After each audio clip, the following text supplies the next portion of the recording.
अर्थयोगं युञ्जन्मदाश्रयः असंशयं समग्रं मां यथा ज्ञास्यसि तच्छृणु। 7वें अध्याय के पहले ही श्लोक में भगवान ने भगवत भक्ति का दालन हमारे लिए खोलते हुए कहा है कि आप लोगों में जितने भी काम, क्रोध, लोभ, मोह, मद, मत्सर के दुर्गुण हैं, उनसे लड़ने लगोगे तो कमजोर महसूस करोगे। इससे तो अच्छा है कि वो सभी मुझसे जोड़ दो। मुझे कुछ भी मानो, निर्गुण निराकार जगत का निर्माता, नियंता, चैतन्य शक्ति, निसर्ग शक्ति, या फिर श्री कृष्ण वासुदेव यादव, और मुझसे नाता जोड़कर रात दिन मेरा ही चिंतन सुमिरन करो। मुझ में ही आसक्त हो जाओ। मेरी आसक्ति आपको दुनिया की आसक्ति से अपने आप दूर भगाएगी। अब आगे कहते हैं कि योगम युंजन ये केवल काल्पनिक नहीं है। जो जाप करते हैं और जोर जोर से भगवान का जय जयकार करते हैं, उनको अक्सर लोग कहते हैं कि आप भगवान का नाम मन में क्यों नहीं लेते। लेकिन मन के साथ साथ इंद्रियों को भी भगवान में बांध कर रखने की जरूरत रहती है, नहीं तो इंद्रियां कुछ और करने लगती हैं और फिर उसके पीछे पीछे मन भी चला जाता है। इसलिए सबके घरों में एक छोटा सा देवालय और उस पे हमारी कुल देवता, इष्ट देवता विराजमान करें और रोज उठ के थोड़ा समय उनके साथ बिताए।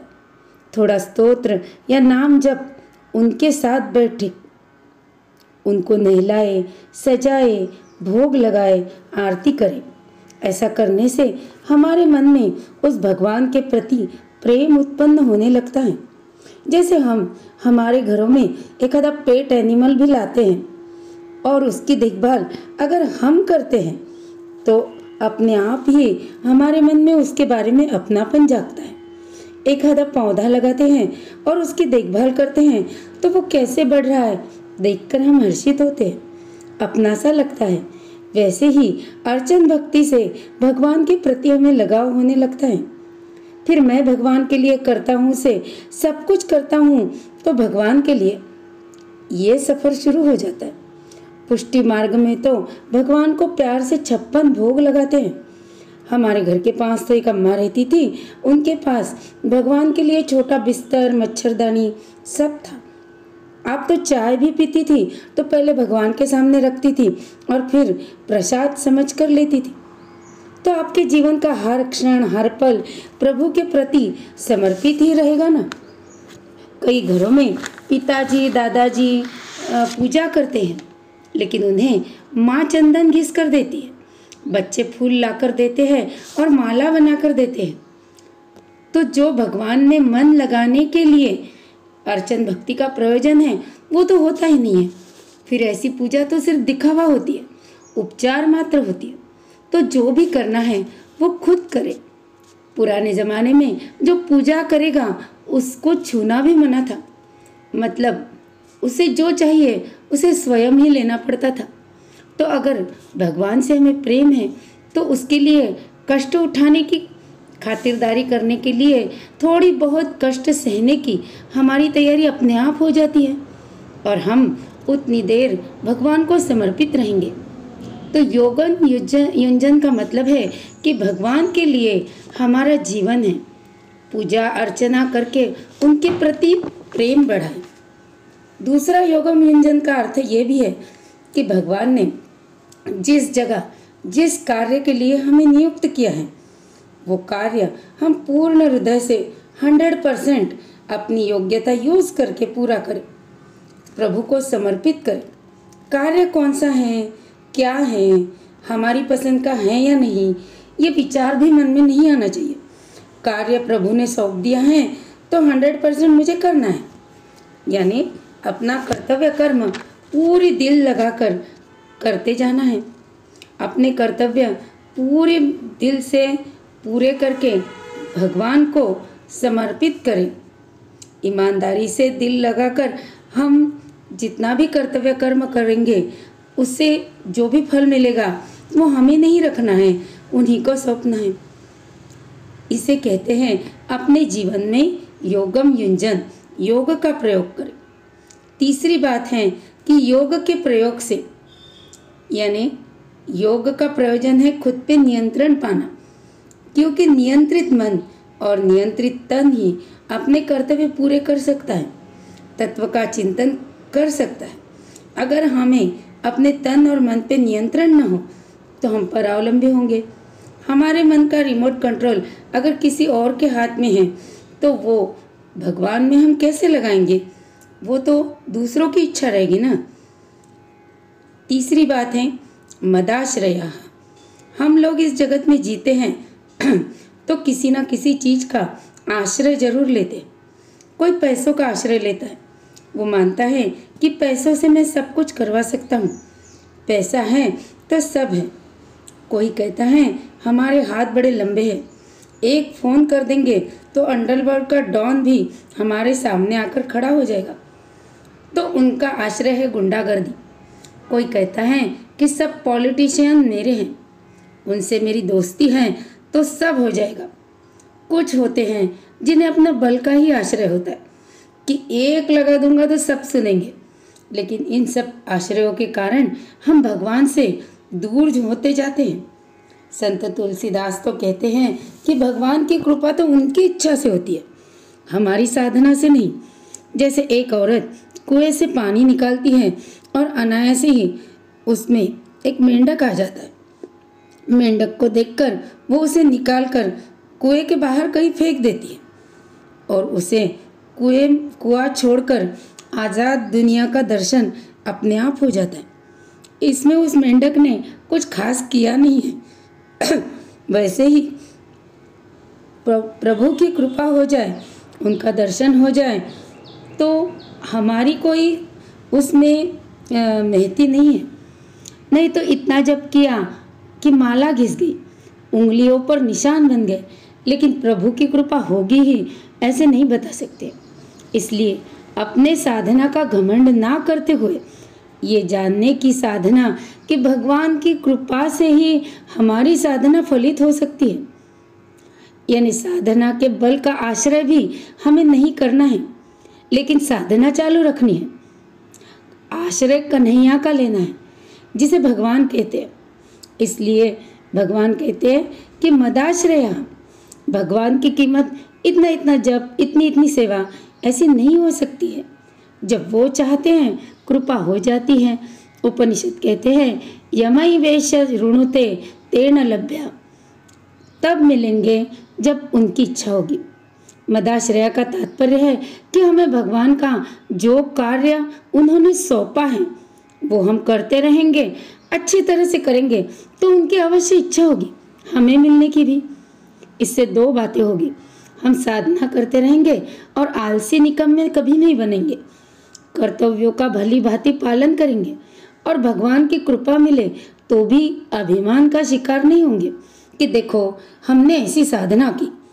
नहीं तो भागवत पुराण में आता है कि ध्रुव ने एकाग्रता से साधना की, भगवान का दर्शन हुआ, लेकिन जब वो बड़े हो गए और उनके सौतेले भाई को गंधर्वों द्वारा हत्या कर दिया गया तो वो सबको मारने पर उतर आए। जिसने भगवान का दर्शन किया है उसके मन में इतना क्रोध। तो नारद जी उनसे फिर से मिले और उनसे कहा कि तूने साधना तो करी, लेकिन उस साधना से अंतःकरण की शुद्धि पूरी तरह से नहीं हुई। इसलिए ये समझ ले भगवान तुझे साधना से नहीं उनकी इच्छा से मिले थे और ये अहंकार छोड़ दे। तो हमारी साधना के बल पे हम भगवान को पाकर रहेंगे। यह दुराग्रह भक्ति के क्षेत्र में नहीं चलता है। प्रेम और भक्ति किसे कहते हैं?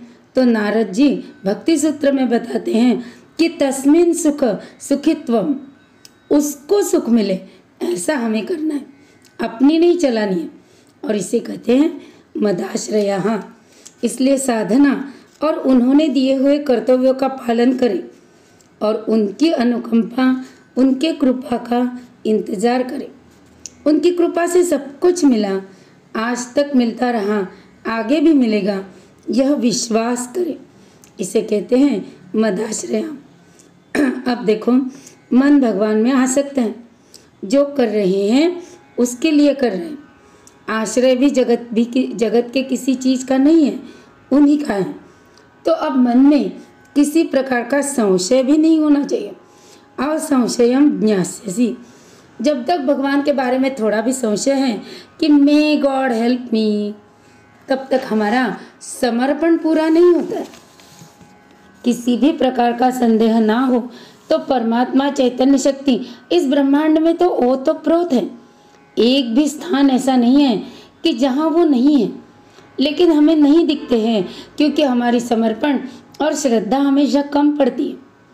जब तक हम सोचते हैं कि पता नहीं भगवान को इतनी भीड़ में हम दिख रहे हैं नहीं, ये संशय जब तक है भगवान कैसे मिलेंगे।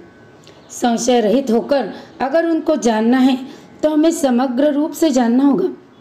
जो वस्तु ज्ञान से उपलब्ध होती है तो वो पहले से हमेशा होती है। जैसे हमने आंखें खोली और कोई रूप रंग दृश्य दिखाई दिया, तो आंखों ने ये रूप रंग दृश्य का निर्माण नहीं किया है।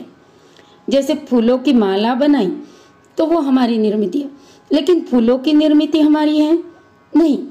वैसे ही जो वस्तु ज्ञान से पता चलती है वो तो पहले से उपलब्ध है, लेकिन किसी प्रतिबंध के कारण वो हमें उपलब्ध नहीं है, ऐसा हमें लगता है।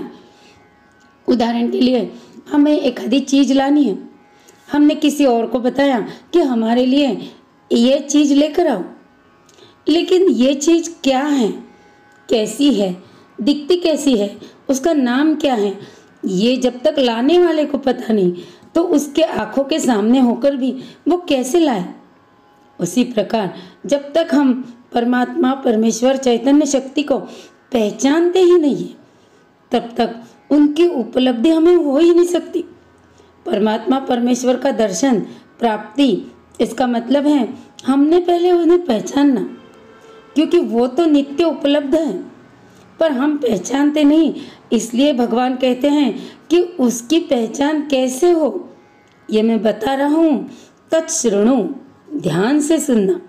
ज्ञानेश्वर महाराज अमृतानुभव ग्रंथ में बड़ा अच्छा विचार लिखते हैं कि परमार्थ में पूरी तरह से खाली मन से सुनना चाहिए, नहीं तो इसी श्लोक का वो महात्मा ने क्या अर्थ बताया था, ये क्या बता रहे हैं, फिर सच्चा अर्थ है क्या, ऐसे चक्कर में पड़ोगे तो दिमाग में सिर्फ कोलाहल मचेगा।